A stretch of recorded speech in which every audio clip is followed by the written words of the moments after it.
الحمدللہ رب العالمین والصلاة والسلام علی رسول الکریم وعلی آلہ واصحابہ اجمعین اما بعد فاعوذ باللہ من الشیطان الرجیم بسم اللہ الرحمن الرحیم رب اشرح لی صدری ویسر لی امری واحلل عقدۃ من لسانی یفقہوا قولی۔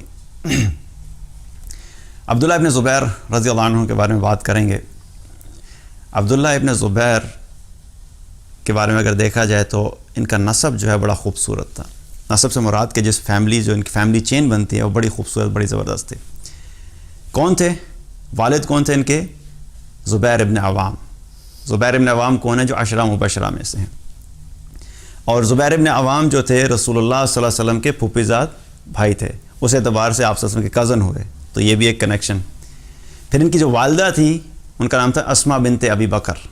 وہ کن کی بیٹی تھی؟ ابو بکر رضی اللہ عنہ کی بیٹی۔ تو اس اعتبار سے ان کے نانا جو تھے وہ بھی عشرہ مبشرہ میں سے ہوئے، اسی طریقے سے حضرت عائشہ رضی اللہ عنہ اسماء بنت ابی بکر کی بہن تھیں، تو آپ کی کیا لگیں؟ خالہ، اور آپ صلی اللہ علیہ وسلم کی وہ زوجہ تھیں۔ تو ان کا جو نسب بنتا ہے بہت ہی زبردست بنتا ہے کہ آپ فیملی چین دیکھیں تو عشرہ مبشرہ میں سے بھی اور رسول اللہ صلی اللہ علیہ وسلم کی کنیکشن، تو سبحان اللہ بہت ہی زبردست ان کا نسب ہے۔ جب ہجرت ہوئی، مسلمان جب ہجرت کر کے مدینہ گئے تو مدینہ میں یہ ایک خبر مشہور ہو گئی تھی کہ یہودیوں نے جادو کر دیا اور ان کے اب بچے پیدا نہیں ہوں گے۔ تو جب زبیر ابن عوام اور اسماء بنت ابی بکر رضی اللہ عنہما یہ جب ہجرت کر کے پہنچے تو مدینہ پہنچے ہی تھے تو وہاں پر ابن زبیر پیدا ہوئے۔ اب جب یہ خبر مشہور ہوئی تھی تو بہت سے مسلمان جو تھے وہ اس پہ کنسرن بھی ہو گئے تھے کہ واقعی کافی عرصے سے بچہ کوئی پیدا نہیں ہو رہا، تو کہیں واقعی ایسا تو نہیں ہے کہ یہود نے کوئی جادو کر دیا ہے۔ تو جب یہ وہاں پہنچے، مدینہ میں انٹر ہوئے اور یہ پیدا ہوئے، تو ان کی خبر جب پہنچی تو مدینہ کی گلیاں جو ہیں وہ تکبیر سے گونج اٹھیں، اللہ اکبر کے نعرے لگے اور تکبیر سے گونج اٹھیں۔ تو ان کو پھر لے جایا گیا آپ صلی اللہ علیہ وسلم کے پاس، اور آپ صلی اللہ علیہ وسلم نے ان پہ اپنا لعاب دہن ان کے منہ میں ڈالا، اور پھر کھجور لی، کھجور کو چبا کر اسے گھٹی دی اور کھجور بھی دی۔ تو پہلی چیز جو ان کے جسم میں داخل ہوئی وہ کیا تھی؟ آپ صلی اللہ علیہ وسلم کا مبارک لعاب دہن۔ اور آپ صلی اللہ علیہ وسلم نے ان کا نام رکھا عبداللہ، ان کا نام بھی رکھا آپ صلی اللہ علیہ وسلم نے عبداللہ۔ ابو بکر صدیق رضی اللہ عنہ نے ان کو لیا اور مدینہ میں گلیوں میں لے کے گھومنا شروع ہو گئے تاکہ یہود کو اس چیز کے بارے میں پتہ لگ جائے اور لوگوں کو بھی پتہ لگ جائے کہ کوئی جادو وغیرہ نہیں ہوا، اللہ سبحانہ تعالیٰ نے اس امت میں عبداللہ ابن زبیر کو پیدا کیا ہے۔ اب چھوٹے سی عمر میں ہی تھے تو آپ صلی اللہ علیہ وسلم کے پاس ان کو لے جایا گیا بیعت کے لیے۔ چھوٹی سی عمر میں جا کے انہوں نے آپ صلی اللہ علیہ وسلم کے ہاتھ پہ بیعت کی اور آپ صلی اللہ علیہ وسلم نے ان کے لیے برکت کی دعا کی۔ اور یہ چھوٹے ہی تھے، ایج تقریباً 8 سے 10 سال کی ہوگی اندازاً۔ آپ صلی اللہ علیہ وسلم نے حجامہ کروایا، جو کپنگ ہوتی ہے، رائٹ؟ تو اس کی وجہ سے جو خون نکلا تو آپ صلی اللہ علیہ وسلم نے دیکھا کہ عبداللہ ابن زبیر وہاں پہ موجود ہیں، تو ان کو دیا کہ بھئی اس خون کو کسی ایسی جگہ پہ ڈال کے آنا کہ کسی کو پتہ نہیں لگے، کیونکہ مبارک خون ہے، ظاہر ہے آپ صلی اللہ علیہ وسلم نے فرمایا کہ کسی ایسی جگہ ڈالنا ہے کہ کسی کو علم نہیں ہو۔ تو یہ جب باہر گئے اور واپس آئے تو انہوں نے کیا کیا کہ انہوں نے وہ خون پی لیا آپ صلی اللہ علیہ وسلم کا۔ تو جب واپس آئے تو آپ صلی اللہ علیہ وسلم نے پوچھا کہ عبداللہ کیا کیا، خون کہاں پھینکا؟ انہوں نے کہا یا رسول اللہ میں نے اسے ایسی جگہ پہ ڈالا ہے کہ جس پہ کوئی بھی نہیں پہنچ سکتا۔ تو آپ صلی اللہ علیہ وسلم کو پتہ لگ گیا، تو آپ صلی اللہ علیہ وسلم نے پوچھا کہ عبداللہ تم نے خون پی لیا ہے کیا؟ انہوں نے کہا جی یا رسول اللہ۔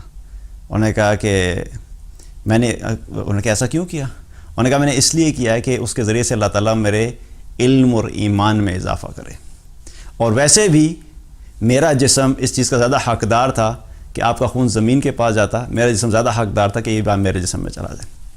تو آپ صلی اللہ علیہ وسلم نے فرمایا کہ عبداللہ تمہیں آگ نہیں چھوئے گی۔ عبداللہ ابن زبیر جو تھے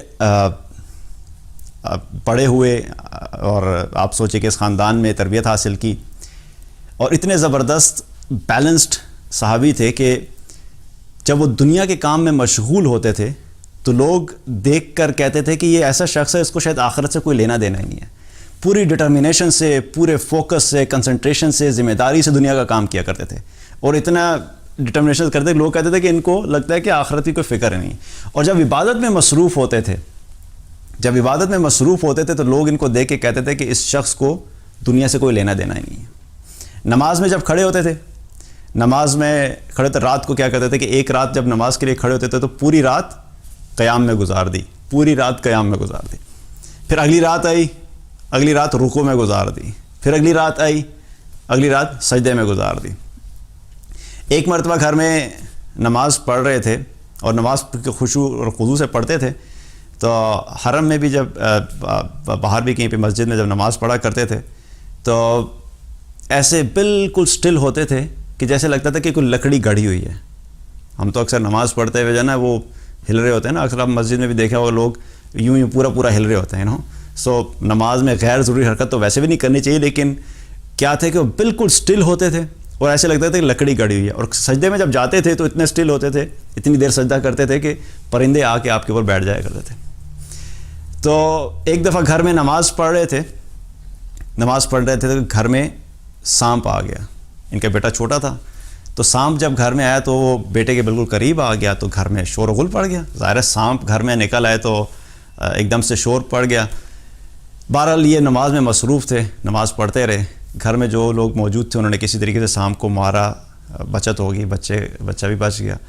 تو جب مار کے سانپ کو باہر پھینک دیا، اپنی نماز آرام سے پڑھ کے جب فارغ ہوئے تو لوگوں نے بتایا کہ سبحان اللہ، آپ نماز میں مصروف تھے، اتنا بڑا واقعہ پیش آ گیا اور آپ کو پتہ ہی کوئی نہیں۔ تو اتنے نماز میں یہ مشغول تھے کہ ان کو پتہ بھی نہیں لگا کہ گھر میں اتنا بڑا واقعہ پیش آ گیا۔ یہ وہ واحد صحابی ہیں کہ جب مکہ میں ایک مرتبہ اتنی بارش ہوئی کہ سیلاب آ گیا اور اتنا پانی اکٹھا ہو گیا کہ بیت اللہ شریف میں چل کے طواف نہیں کیا جا سکتا، مطلب بہت اونچا پانی ہو گیا تھا۔ یہ وہ واحد صحابی ہیں جنہوں نے تیر کے طواف کیا، 7 چکر لگائے کعبہ کے گرد تیر کے۔ Look at the strength of Ibn Zubair. اب جب بڑے ہوئے تو نماز کے اعتبار سے بھی تھے، عبادات کے اعتبار سے بھی بہت آگے تھے، شجاعت کے اعتبار سے بھی بہت مشہور تھے۔ خلیفہ بنے، وقت کے جب خلیفہ بنے تو ان کے دور میں کیا ہوا کہ حجاج بن یوسف نے آ کر گھیرا کر لیا۔ حجاج بن یوسف کے ساتھ ٹکراؤ ہوا۔ حجاج بن یوسف نے آ کے جب مکہ کا گھیرا کر لیا تو آہستہ آہستہ کیا ہوا کہ لوگ جو ان کے ساتھ تھے، ان کے ساتھ آہستہ جو لوگ تھے وہ ساتھ چھوڑنا شروع کر دیا اور وہ جا کے حجاج بن یوسف کے ساتھ شامل ہو گئے۔ کچھ لوگ ڈر کی وجہ سے چلے گئے، کچھ لوگ ویسے چھوڑ کے چلے گئے۔ تو آخر وقت میں کیا ہوا کہ ان کے ساتھ بہت تھوڑے سے لوگ رہ گئے، چند افراد رہ گئے۔ مختلف نمبر آتے ہیں، کچھ جگہ پہ 5 آتا ہے، کچھ پہ ڈیفرنٹ نمبر آتے ہیں تاریخ کے اعتبار سے۔ تو جب انہوں نے دیکھا کہ سب بالکل چھوڑ کے چلے گئے ہیں تو یہ اپنی والدہ کے پاس گئے۔ اب ان کی والدہ کون تھی؟ اسماء بنت ابی بکر۔ اسماء بنت ابی بکر رضی اللہ عنہ کی عمر اس وقت تقریباً 100 سال کے قریب تھی، وہ 100 سال کے بعد بوڑھی ہو چکی تھی۔ اور یہ وہ ہیں، ان کی والدہ جو جرت والی اور بہادر تھیں کہ ابو جہل جب پہنچا تھا آپ صلی اللہ علیہ وسلم اور ابو بکر رضی اللہ عنہ نے جب ہجرت کی تو ابو جہل گھر پہنچا چیک کرنے کے لیے کہ کہاں تھی۔ جب وہ پہنچے تو اس وقت ان کی ایج تھی اسماء بنت ابی بکر کی تقریباً 12-13 سال کی، بہت چھوٹی سی تھی۔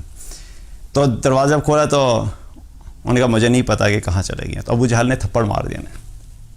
ابو جہل جب تھپڑ مار دیا تو انہوں نے آگے سے جواب دیا کہ تم سے اب اپنے مرد نہیں سنبھالے جاتے تو آ کے عورتوں پہ ہاتھ اٹھاتے ہو۔ لک ایٹ دا کریج کہ ابو جہل کے ساتھ جو ہے وہ اس کو، تو یہ مطلب بہت ہی مضبوط خاتون تھیں اور بہت ہی بہادر خاتون تھیں۔ بہرحال ابن زبیر اپنی والدہ کے پاس پہنچے کہ مشورہ لوں کہ اب مجھے کیا کرنا چاہیے، سب چھوڑ کے چلے گئے ہیں۔ تو والدہ کے پاس جب پہنچے، جا کے پوچھا اماں جان میں آپ سے مشورہ لینے آیا ہوں۔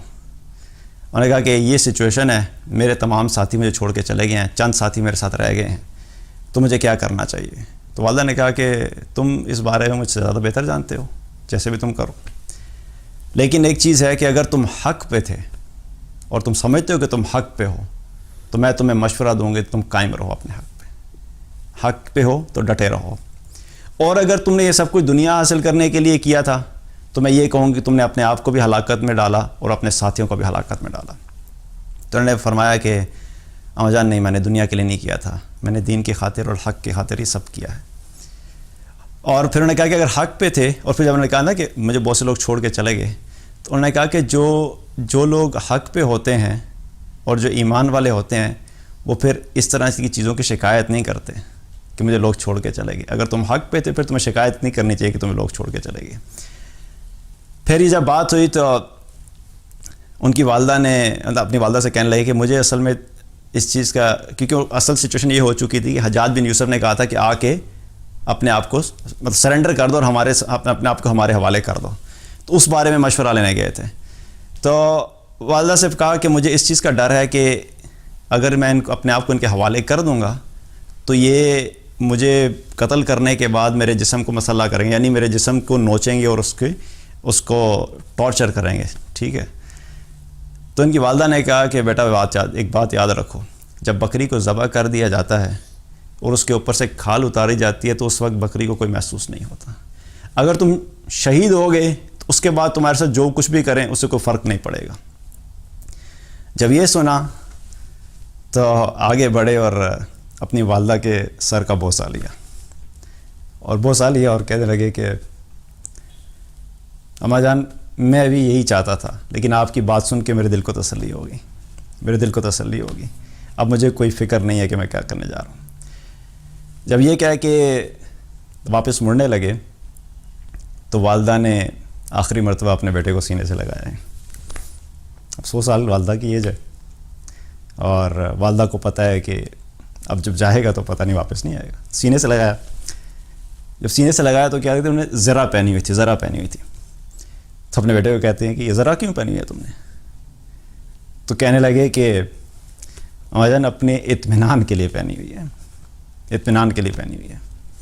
تو والدہ نے کہا کہ اس کو اتار دو، ذرا کو اتار دو. ان سے ذرا اتروا لی اور نے کہا کہ تم نے مردوں کی طرح زندگی گزاری ہے تو میں چاہتی ہوں تم مردوں کی طرح ہی شہید ہو.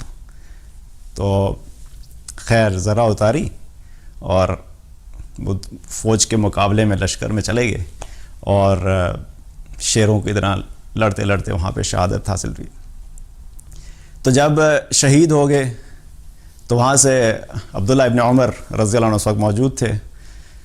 جب انہوں نے دیکھا عبداللہ ابن زبیر کو شہید کر دیا گیا ہے اور پھر جب ان کو شہید کیا گیا تو ان ظالموں نے جنہوں نے شہید کیا تھا انہوں نے نعرے لگائے، تکبیر بلند کی، اللہ اکبر، تکبیر بلند کی. تو عبداللہ ابن عمر وہاں موجود تھے. انہوں نے جب سنا اور دیکھا کہ ابن زبیر شہید کر دیے گئے ہیں تو ابن عمر نے کہا کہ اے ابن زبیر، مجھے وہ تکبیر بھی یاد ہے کہ جب تمہارے پیدا ہونے پہ مدینہ میں جس سے تکبیر سے مدینہ کی گلیاں گونجی تھیں، اور واللہ وہ لوگ جو تکبیر کہنے والے تھے ان تکبیر کہنے والوں سے بہت بہتر تھے.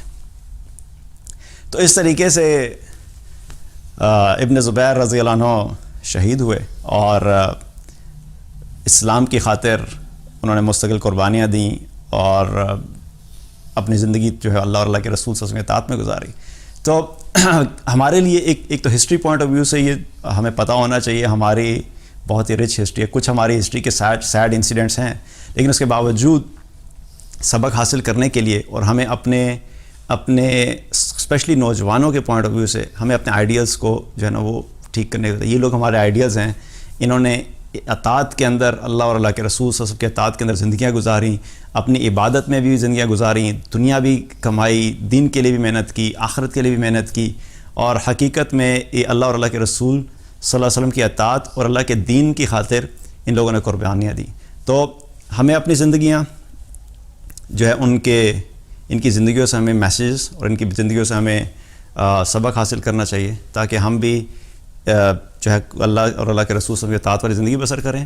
اور انشاءاللہ تعالیٰ جس طرح یہ لوگ کامیاب ہوئے رضی اللہ عنہم ورضوا عنہ، اللہ ان سے راضی ہو گئے، اللہ سے راضی ہو گئے، تو انشاءاللہ ہم بھی جب اللہ اور اللہ کے رسول کی اطاعت کریں تو اللہ تعالیٰ ہم سے بھی راضی ہو جائے گا.